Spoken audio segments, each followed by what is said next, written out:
ಎಲ್ಲಾ ಹಾನಿಯಿಂದ ಕೂದಲನ್ನು ರಕ್ಷಿಸುತ್ತೆ. ಬರೀ Amrit noni reach root premium hair oil. ಇದು ಎರಡನೇ ಡೆಡ್ ಲೈನ್. ಮೊದಲನೇ ಡೆಡ್ ಲೈನ್ 7 ದಿನ ಆದ್ಮೇಲೆ ಬರ್ತೀನಿ ಅಂತ ಹೇಳಿದ್ದು, ಈಗ 31ನೇ ತಾರೀಕು ಬರ್ತೀನಿ ಅನ್ನೋದು ಎರಡನೇ ಡೆಡ್ ಲೈನ್. ದೇವೇಗೌಡರು ಗುಟ್ರು ಹಾಕ್ತಾರೆ, ಅದರ ಬೆನ್ನಲ್ಲೇ ಪ್ರಜ್ವಲ್ ರೇವಣ್ಣ ರಿಟರ್ನ್ ಮಾತಾಡ್ತಾ ಇದ್ದಾರೆ. ಪೆನ್ ಡ್ರೈವ್ ಪ್ರಕರಣದಲ್ಲಿ HDKಗೆ ಹೊಸ ಅಸ್ತ್ರ ಸಿಕ್ಕಂತಾಗಿದೆ.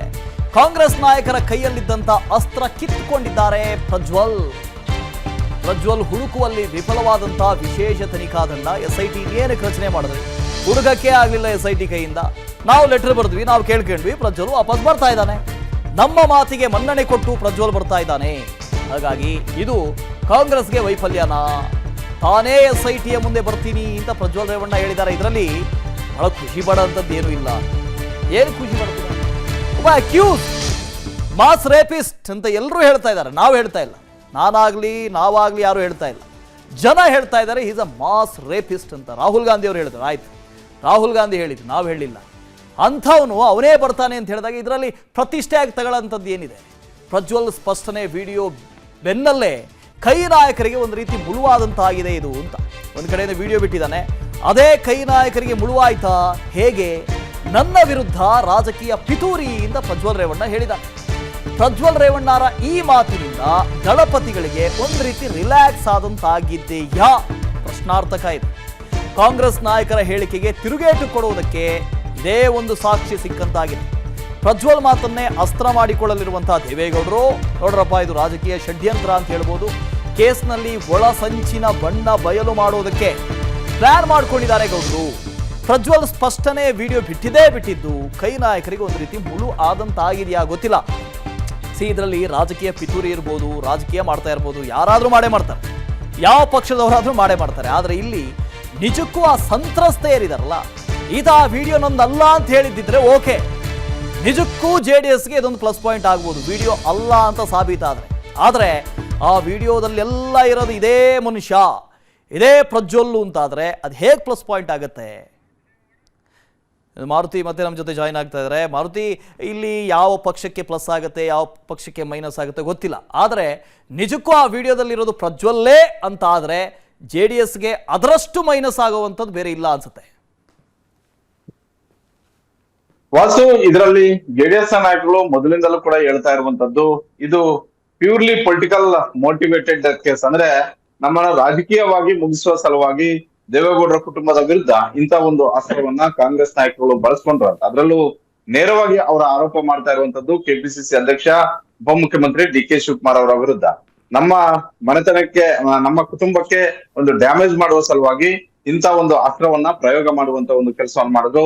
ಇದರಲ್ಲಿ ಒಳಸಂಚನ ನೋಡಿದ್ರೆ ನೇರವಾಗಿ ಇರುವಂತದ್ದೇ DK ಶಿವಕುಮಾರ್ ಅನ್ನುವಂಥದ್ದನ್ನ ಪದೇ ಪದೇ ಕುಮಾರಸ್ವಾಮಿ ಅವರು ಹೇಳಿದ್ದಾರೆ. ಅದೇ ರೀತಿ ರೇವಣ್ಣ ಅವರು ಕೂಡ ಹೇಳಿದ್ದಾರೆ. ಇದರಲ್ಲಿ ರಾಜಕೀಯವೇ ಹೆಚ್ಚಿದೆ, ಇದರಲ್ಲಿ ಪ್ರಜ್ವಲ್ ಇದಾರಾ ಇಲ್ಲವಾ ಅನ್ನುವಂಥದ್ದು ಅದು ಮುಂದಿನ ದಿನಗಳಲ್ಲಿ ಕೋರ್ಟು SITಯ ತನಿಖಾಧಿಕಾರಿಗಳು ನಿರ್ಧಾರ ಮಾಡ್ಬೇಕಾಗುತ್ತೆ. ಆದ್ರೆ ಈಗ ಮೇಲ್ನೋಟಕ್ಕೆ JDS ನನ್ನ ಜೀವನದಲ್ಲಿ ನಾನು ಮಾತ್ರವಲ್ಲ, ನನ್ನ ಕೂದಲು ಕೂಡ ಆಗಿರ್ಬೇಕು ಸ್ಟ್ರಾಂಗ್ ಅಂಡ್ ಸ್ಟೈಲಿಶ್. ಬರೀ Amrit noni reach root premium hair oil ನೊಂದಿಗೆ. Reach root premium hair oil ಹೇಳ್ತಾ ಇರುವಂತದ್ದು ಈ ಪ್ರಕರಣ ಸಂಪೂರ್ಣವಾಗಿ ರಾಜಕೀಯ ಪ್ರೇರಿತವಾದಂತಹ ಒಂದು ಪ್ರಕರಣ. ನಮ್ಮನ್ನ, ನಮ್ಮ ಕುಟುಂಬವನ್ನ ರಾಜಕೀಯವಾಗಿ ಮುಗಿಸುವ ಸಲುವಾಗಿ ಬಳಸ್ಕೊಂಡಂತಹ ಒಂದು ಅಸ್ತ್ರ ಅನ್ನುವಂಥದ್ದನ್ನ ಪದೇ ಪದೇ ಹೇಳ್ತಾ ಬರ್ತಾ ಇದ್ರು. ನಿನ್ನೆವರೆಗೂ ಕೂಡ ಈ ಒಂದು ಆರೋಪ ಮತ್ತೆ ಪ್ರತ್ಯಾರೋಪ, ಟೀಕೆ ಮತ್ತೆ ಏಟು ಮತ್ತೆ ಎದುರೇಟು ಪಾಲಿಟಿಕ್ಸ್ ನಡೀತಲೇ ಇತ್ತು. ಇತ್ತೀಚೆಗೆ 2-3 ದಿನಗಳಿಂದ DK ಶಿವಕುಮಾರ್ ಅವರು ಸೈಲೆಂಟ್ ಆಗಿದ್ರು. ನಿನ್ನೆ ಯಾವಾಗ ಪ್ರಜ್ವಲ್ ರೇವಣ್ಣ ಅವರು ವಿಡಿಯೋ ಬಿಟ್ಟು ಇದರ ಹಿಂದೆ ಕಾಂಗ್ರೆಸ್ ಅವರೇ ಇದಾರೆ ಅನ್ನುವಂತ ಒಂದು ಹೇಳಿಕೆಯನ್ನ ಕೊಟ್ರು, ಮೊದಲನೇದಾಗಿ KPCC ಅಧ್ಯಕ್ಷರಲ್ಲಿ ಸಭೆ ಮಾಡ್ತಿದ್ದಂತಹ KPCC ಕಚೇರಿಯಲ್ಲಿ ಸಭೆ ಮಾಡ್ತಿದ್ದಂತಹ DK ಶಿವಕುಮಾರ್ ಅವರು ಮೊದಲನೇದಾಗಿ ಮಾಧ್ಯಮಗಳ ಮುಂದೆ ಬಂದಾಗ ನಮಸ್ಕಾರ ಮಾಡಿ ಸುಮ್ನೆ ಹೋಗ್ತಾರೆ. ಅದ ಬಳಿಕ ಒಂದು 10-15 ನಿಮಿಷ ಆದ ಬಳಿಕ ಮತ್ತೆ ವಾಪಸ್ ಬಂದು ಒಂದು ರಿಯಾಕ್ಷನ್ ಕೊಡುವಂತಹ ಒಂದು ಕೆಲಸವನ್ನ ಮಾಡ್ತಾರೆ. ಅದೇನೇ ಇರ್ಲಿ, ಈಗ ಈ ಪ್ರಕರಣದಲ್ಲಿ ಅಂದ್ರೆ 30 ದಿನಗಳಿಂದಲೂ ಕೂಡ ದೇವೇಗೌಡರು ಮತ್ತೆ ಕುಮಾರಸ್ವಾಮಿ ಅವರಿಗೆ ಬಹಳಷ್ಟು ಡ್ಯಾಮೇಜ್ ಆಗಿದೆ ಅಂತ ಹೇಳಿದ್ರೆ ಈ ಪ್ರಕರಣವನ್ನ ಸಮರ್ಥನೆ ಮಾಡ್ಕೊಳ್ಳುವಂತಹ ಒಂದು ರೀತಿಯಲ್ಲಿ ಇರ್ಲಿಲ್ಲ. ಇದರಲ್ಲಿ ಪ್ರಜ್ವಲ್ ಇದಾರಾ ಇಲ್ಲವಾ ಅನ್ನುವಂಥದ್ದು ಮುಂದಿನ ದಿನಗಳಲ್ಲಿ ಗೊತ್ತಾಗ್ಬೇಕಾಗುತ್ತೆ. ಆದ್ರೆ ಮೇಲ್ನೋಟಕ್ಕೆ ಹೇಳ್ತಾ ಇರುವಂತದ್ದು ಇಡೀ ರಾಜ್ಯದಲ್ಲಿ ಒಂದು ಕೂಗು ಎದ್ದಿರುವಂತದ್ದು ಇದರಲ್ಲಿ ಪ್ರಜ್ವಲ್ ಇದಾರೆ ಅನ್ನುವಂತಹ ಒಂದು ವಿಚಾರಗಳು. ಹೀಗಾಗಿ ಹೆಚ್ಚು ಸಮರ್ಥನೆ ಮಾಡ್ಕೊಳ್ಳೋದಕ್ಕೆ ಹೋಗ್ಲಿಲ್ಲ. ಒಂದು ವೇಳೆ ಆ ರೀತಿಯಾದಂತಹ ಒಂದು ಘಟನೆಗಳಾಗಿದ್ರೆ ಪ್ರಜ್ವಲ್ ಅವರಿಗೆ ಕಾನೂನಲ್ಲಿ ಅತ್ಯಂತ ಕಠಿಣವಾದಂತಹ ಒಂದು ಶಿಕ್ಷೆ ಆಗ್ಲಿ ಅನ್ನುವಂಥದ್ದನ್ನ ಹೇಳಿದ್ರು. ಆದ್ರೆ ದೇವರಾಜ್ ಗೌಡ್ರು ಯಾವಾಗ ಆಡಿಯೋವನ್ನ ಬಿಟ್ಟು, ದೇವರಾಜ್ ಗೌಡ್ರು, ಶಿವರಾಮೇಗೌಡರು, DK ಶಿವಕುಮಾರ್ ಮೂವರು ಕೂಡ ಫೋನಲ್ಲಿ ಮಾತಾಡುವಂತ ಒಂದು ಸಂಭಾಷಣೆ ಸಿಕ್ಕಾಗ ಬಹಳಷ್ಟು ದೊಡ್ಡ ಮಟ್ಟದ ಒಂದು ಅಸ್ತ್ರ ಕುಮಾರಸ್ವಾಮಿ ಮತ್ತೆ ದೇವೇಗೌಡರಿಗೆ ಸಿಕ್ಕಿತ್ತು. ಅದಾದ ಬಳಿಕ ಒಂದಷ್ಟು ದಿನಗಳ ಬಳಿಕ ಮತ್ತೊಂದು ಆಡಿಯೋ ಬಿಟ್ಟು ಆ ಆಡಿಯೋದಲ್ಲೂ ಕೂಡ ಇವಿಗೆ ಪೂರಕವಾದಂತಹ ಒಂದು ವಾತಾವರಣವಿತ್ತು. ಈಗ ನಿನ್ನೆ ಸ್ವತಃ ನಾನೇ ಮೇ 31ನೇ ತಾರೀಕು ಬೆಳಗ್ಗೆ 10 ಗಂಟೆಗೆ SIT ಅಧಿಕಾರಿಗಳ ಮುಂದೆ ಹಾಜರಾಗ್ತೀನಿ ಅಂತ ಹೇಳಿಕೆಯನ್ನು ಕೊಟ್ಟಿರೋದ್ರಿಂದ ಈಗ ಒಂದಂತೂ ಸ್ಪಷ್ಟ, ರಾಜ್ಯದಲ್ಲಿ ಕಾನೂನು ಸುವ್ಯವಸ್ಥೆ ಹದಗೆಟ್ಟಿದೆ ಅನ್ನುವಂಥದ್ದನ್ನ JDS ಹಾಗೂ ಬಿಜೆಪಿ ನಾಯಕರು ಮಾತಾಡ್ತಾ ಇದ್ದಾರೆ. ಇದಕ್ಕೆ ಸಂಬಂಧಪಟ್ಟಂತೆ ಗಂಭೀರವಾಗಿ ಸರ್ಕಾರವು ಕೂಡ ಯಾವುದೇ ಕ್ರಮಗಳನ್ನು ತೆಗೆದುಕೊಂಡಿಲ್ಲ. ಅದೇ ರೀತಿ ಪ್ರಜ್ವಲ್ ಪ್ರಕರಣದಲ್ಲೂ ಕೂಡ ಪ್ರಜ್ವಲ್ ಅವರನ್ನ ಬಂಧಿಸೋದ್ರಲ್ಲಿ 31 ದಿನಗಳಿಂದಲೂ ಕೂಡ ಸರ್ಕಾರ ವಿಫಲವಾಗಿದೆ. ಸರ್ಕಾರಕ್ಕೆ ಪ್ರಶ್ನೆ ಮಾಡಿದ್ರೆ, ಗೃಹ ಸಚಿವರಿಗೆ ಈ ಪ್ರಶ್ನೆಯನ್ನ ಕೇಳಿದ್ರೆ ನೀವು ಕೇಂದ್ರ ಸರ್ಕಾರವನ್ನ ಕೇಳಿ, ಕೇಂದ್ರ ಸರ್ಕಾರದವರು ನಮಗೆ ಸಪೋರ್ಟ್ ಮಾಡ್ತಿಲ್ಲ ಅಂತ ಹೇಳ್ತಿದ್ದಾರೆ. ಆದ್ರೆ ಇಲ್ಲಿ ಈ ಪ್ರಕರಣವನ್ನ ಯಾವ ರೀತಿಯಾಗಿ ನಿಭಾಯಿಸಬೇಕಾಗಿತ್ತೋ ಆ ರೀತಿಯಾಗಿ ನಿಭಾಯಿಸಿಲ್ಲ. ಒಂದು ವೇಳೆ ಪ್ರಾಥಮಿಕ ದಿನಗಳಲ್ಲಿ ನಮಗೆ ಇದು ರಾಜಕೀಯವಾಗಿ ಬಹಳಷ್ಟು ದೊಡ್ಡ ಅಸ್ತ್ರ ಆಗುತ್ತೆ ಅಂತ ಬಹಳಷ್ಟು ಅಗ್ರೆಸಿವ್ ಆಗಿದ್ದಂತಹ ಕಾಂಗ್ರೆಸ್ ನಾಯಕರು ತದಬಳಿಕ ಸೈಲೆಂಟ್ ಆದ್ರ ಅನ್ನುವಂತ ಒಂದು ಪ್ರಶ್ನೆಗಳು ಕೂಡ ಈಗ ಮೂಡ್ತಾ ಇದಾವೆ.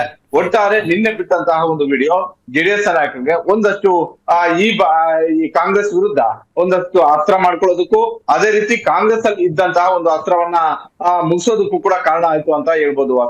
Okay, thank you Maruti. ಅನುಕ್ಷಣದ ಸುದ್ದಿಗಳಿಗಾಗಿ Vistara news YouTube channel subscribe ಮಾಡಿ. ಹೊಸ ಸುದ್ದಿಗಳ ನೋಟಿಫಿಕೇಶನ್ಗಾಗಿ ಬೆಲ್ ಐಕಾನ್ ಕ್ಲಿಕ್ ಮಾಡಿ. ಲೇಟೆಸ್ಟ್ ಅಪ್ಡೇಟ್ಸ್ಗಾಗಿ www.vistaranews.com ವೆಬ್ಸೈಟ್ಗೆ ವಿಸಿಟ್ ಮಾಡಿ. ಅಂಗೈಯಲ್ಲೇ ಜಗತ್ತಿನ ಸುದ್ದಿ ತಿಳಿಯಲು Vistara news Kannada app download ಮಾಡಿ.